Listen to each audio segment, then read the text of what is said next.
Did you know that regular exercise can reduce your all-cause mortality rate?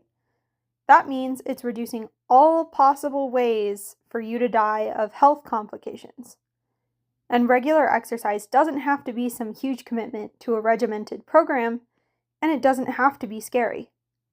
Actually, the best parts of exercise, in my opinion, are making small accomplishments one at a time to make the biggest impact on your life. You don't have to be a marathon runner or try and do Olympic-level daily grinds just to lead a healthy life. Simply walking for 10 to 15 minutes a day can significantly reduce your risk for heart disease, not to mention the mental health benefits of just being outside or general exercise. Breathing fresh air and taking a moment to appreciate the world, it can help more than you think. And if that's not simple enough for you, there's even simple daily adjustments that are called NEAT, N-E-A-T, and I'll talk a little bit about that during the episode. For now, thank you for taking the time to listen to my episode, and I appreciate you being here. And if you'd like to keep up to date with all my episodes, please follow or subscribe. Leave me a comment about your experience, and if you'd like to learn more, keep listening. So what is resistance training anyways? It's a main way to be healthy, and it's what everyone tells you to do to be healthy. And it's this blanket statement that gets thrown around that almost feels like a blanket over a globe. There's an entire world under there that you just have to figure out on your own. So what does it mean? How do you even begin? It can feel extremely intimidating. It might seem daunting or complex, but it truly doesn't need to be. It doesn't even have to start at a gym. Welcome to the Strawberry Rose podcast, and today I'm going to talk about what things I try to do in my day-to-day to keep healthy. I'll try to simplify some things that I at least thought were super intimidating. Enough so that I took a course on personal training because I thought gyms were scary enough myself, and still find things tough to wrap my head around. But anyone who wants to take their health into their own hands should know that one of the best things that you can do is just start. And challenging yourself and doing something that's hard literally makes your brain stronger and more resilient, so you can achieve more and more goals that might be more difficult. One simple way is just NEAT, N-E-A-T. It stands for non-exercise activity thermogenesis.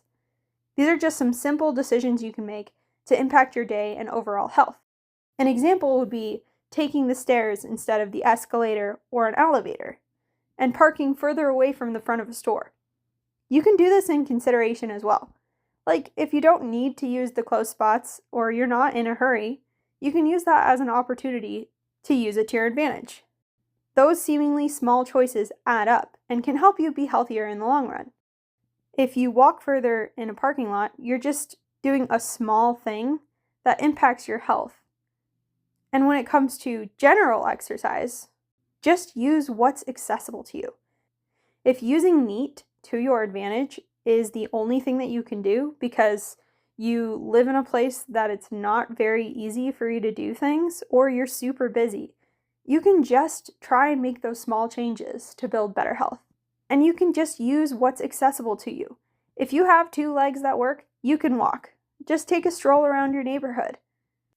Remember when Pokemon Go came out and it seemed like everyone rediscovered what going outside looked like? It doesn't have to be that way. And if your space is limited nearby, I'm sure there's a park, or if the weather isn't nice, a mall near enough that you could walk around in. Not saying that you have to spend money either. It can be nice to people watch as well. That's one of the things that I loved most about where I've lived. When I lived in Florida, I could walk or run or bike outside pretty easily. And just being outside was really awesome. I've always enjoyed getting some sun and fresh air. And I enjoy running. Will I admit it's hard? Absolutely. Sometimes when you're running, you think you've made the worst decision on the planet, and you're going to hate yourself. It's kind of like the 5 stages of grief. You have to process through things when you're running, and I think it just helps clarify and help your mental health to go through your day and things that might be bugging you. Also, running is even better if you have a group or even just a partner to run with.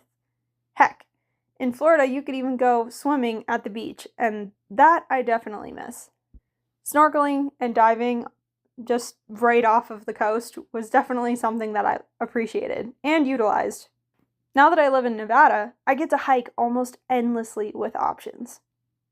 I could hike, mountain bike, visit ghost towns, and I can experience a whole new world of outdoors.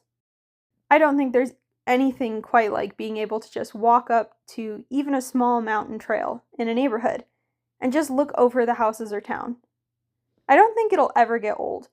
And the history that you can find in places, it's just awesome. But I'm a curious mind after all. I love learning about different places I go when I can. And that just makes it so easy.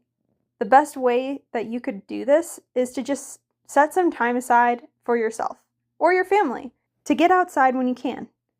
Once a day, once a week, even just to give yourself the opportunity to do it. It's worth a try. I don't like to travel too far with my baby since she's so young, but when she's even over 1, I'll be happy to take longer trips every so often for a good hike in a new place. Especially just for exploration and to give her new environments to experience. I'm looking forward to it. And now that I can put her in a back carrier, I've been testing it out for hikes. So where's the resistance in the exercise? So even with just walking, that's a form of resistance exercise. It's defined as any physical activity that causes muscles to contract against an external resistance. So in the case of walking, running, or hiking, it's your body weight, plus any pack weight if you have one, against the ground. And the impact on your bones helps to strengthen them too. Both running and walking help to prevent osteoporosis. That's just one form of resistance exercise. And simply put, the term is so broadly used because it is an entire category of options. As long as there's resistance and your muscles are working, you're doing the thing that will help you live a healthier life. I also started talking about walking because it's as simple as implementing one thing, one step at a time. You can't eat a whole cow in one bite. It's incredibly important to understand that that applies here. You don't have to. You can take the cow and just drink the milk, or butcher it and have it over a long stretch of time. I don't even know how long it would take to eat that much. For me personally, probably a year, and I'm not adept enough to say I would even know how to use it all. The basis is there, and if you wanted to start with less time investment than just walking alone, you could use weights to increase the resistance. Obviously, if you're new, I would follow a program to start out. There are endless resources online, and it can feel overwhelming, but most gyms will have a personal trainer that you can usually have a free first session with, and that can get you started on something. If talking to people is not your thing, or you just want to understand yourself as a baseline, with any weights for starting exercise, just start small, or at the lowest weight. Look up the general area that you want to focus on, like your shoulders, back, core, legs, or arms, and start with the lowest weight on a machine that has that area highlighted, or lowest free weights for an exercise that you might look up or have on a plan, or the lowest free weight for the exercise that you're planning on doing, and work your way up. Just increase the weight if it feels way too easy. Sometimes you can tell even before you've done a complete rep. If it's comfortable but not too easy, start by doing that if it's your first day trying. You don't want to go overboard because you're going to feel it the next day. And if you don't, that helps you orient what weights to use. And just to clarify, when talking about an exercise plan, a rep means a repetitive action of movement targeting a muscle group for exercise. And a set is a group of those actions. An example would be doing 10 repetitions of an exercise 3 separate times as a set, like when you buy a set of dinnerware. It takes time to figure out new things. But don't worry, everyone starts that way, or starts somewhere. Also, literally no one is looking at you. Everyone else is going to be paying attention to their own things. I mean, lift up a weight that's super heavy and tell me you're looking across the gym at someone else. focused on exactly what they're doing and what weights they're using. I promise, the main goals of the gym are personal. And if you're looking to utilize the gym for socializing, you'll probably want to join a class. Or you can always look into group activities like running clubs or pickleball or whatever sport you like. If you want something to just help out in your community and exercise on top of that, you could offer to volunteer at an animal shelter to walk dogs. Or you could see any community fundraiser walking events. Or volunteer to help maintain trails through a local trail organization. You get to help out and get some exercise in. There's also walkathons that you can do to donate towards charities as well. Alzheimer's, cancer, holidays, you name it, just type that and see if you can find a walkathon with that after whatever you want to look into. And there's probably something going on relatively close. Or at least in your nearest major city. There's also races that have cash payouts potentially as well, if you wanted to push yourself with your athleticism. I've actually never run any races in adulthood, but I was preparing myself to run a 5K before I was pregnant. I'm hoping to do one someday and maybe work myself up to a half marathon, and maybe from there, even a marathon one day. I'd love to do some fun runs. I'm not super competitive with it. It's definitely more for my personal fitness goals and overall health goals. I do want to do a pretty hardcore relay race that's in my area at least once, because it just sounds like a crazy challenge, and it definitely would have some great team building, and I think it would be an overall great experience. I'm sure I'll do it someday. Once I can leave my baby for longer stretches, or with someone to watch her, I'll definitely start running again. And to be honest, it's easy to say I'd love to do this or that someday, but it really is as simple as just Googling your area and running or walking races or activities nearby. Many are free, and a lot are family friendly too. So it is truly simpler than you might think to begin resistance exercise. And it only has to be whatever you want it to be. The mental and physical health benefits are just worth it. I take my baby on walks in the morning when the weather's nice. When the weather's nice, I'll bring her out and I'll bring my dog. We visit the park that's closest and give him plenty of running room and throw the ball for him. I also started an exercise program so that I could try and do a pull-up. My goal is to do one pull-up, which I have never been able to do. And I'll definitely update whenever I can. I'm hoping it won't take too long, but I don't have a lot of equipment to get myself there. But I think I'll get there just by pushing myself. And as long as I stay consistent trying to do it, I'll get there. Whenever you start exercise and you just keep at it, you'll see improvements. It's incredible. When you're just doing it the first few times, you're not going to see anything super crazy shift outside of you're figuring out what you can do, what your body is capable of. After that, you're just going to be consistently improving. And it might seem like it's not really going anywhere, but the longer you do it, the more you're going to see a change and a result. I saw that when I was trying to push my time for running a 5K. It went from I couldn't run that long to I can run and walk and run, and I understood when my body needed a break, and I tried some different methods.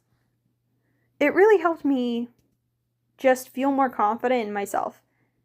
So when you can see that you're capable of doing something, it is awesome, and I think it'll just fill you with more confidence. So it's definitely worth it to try, even if it's just for the confidence. So now I'll move on for baby updates. She has learned that not only can she turn the page forward, but now backwards too. We went to Barnes & Noble for the first time with her, and we got a few books for everyone. She got cute baby looks and comments all through it. She ate that up. I'm glad she smiles at strangers since we don't drive out much. That was one of the few times that we've been out just leisurely shopping, not for groceries. I really appreciate that people are generally very respectful too. And don't try to grab her cheeks or anything. On another note, she started moving more in her sleep. She's turning on her side or belly now, which makes me understand the concern for belly sleep, especially when she turns away from the camera and you can't tell where her face is. But I know that she's just getting more mobile. Still no teeth. And just light grunts and, oh, she has learned to shriek the high-pitched notes of a banshee. Or pterodactyl. She'll sometimes just test those vocals. She doesn't have to be upset. Sometimes she'll be really excited, and sometimes she'll be upset, but those are some very ear-piercing noises. Screeches, I might say. On a more positive note, though, the potty time has been really good. I now know that whenever she gets upset when she's just playing around, it's usually because she peed in her diaper. So she's recognizing when she pees and it's not on the potty. And I'll take her over to the potty after that to let her try again or just help with affiliation. But either way, she ends up in a fresh diaper, and I'm really glad that she now kind of indicates in that way. Progress is progress. And seeing her progress really does help me continue doing this. So, thanks again for taking the time to listen to the episode, and let me know what you think. And as my fun tidbit for making it this far, I've got an interesting old wives' tale that I heard a lot growing up. Jellyfish stings are not relieved by pee. 1, pee is gross. And also, you shouldn't use vinegar. Vinegar can potentially increase the pain of a jellyfish sting too. It really depends on the jellyfish, so it's better to err on the side of caution and avoid it. Apparently, seawater can spread the stings further, and cold water can make them fire more as well. So the best method to use is warm water when you can to reduce the pain of the stings. Also, you should make sure that they're all out of wherever you get stung. Growing up on the coast of Florida and being dive certified, I've heard all those options.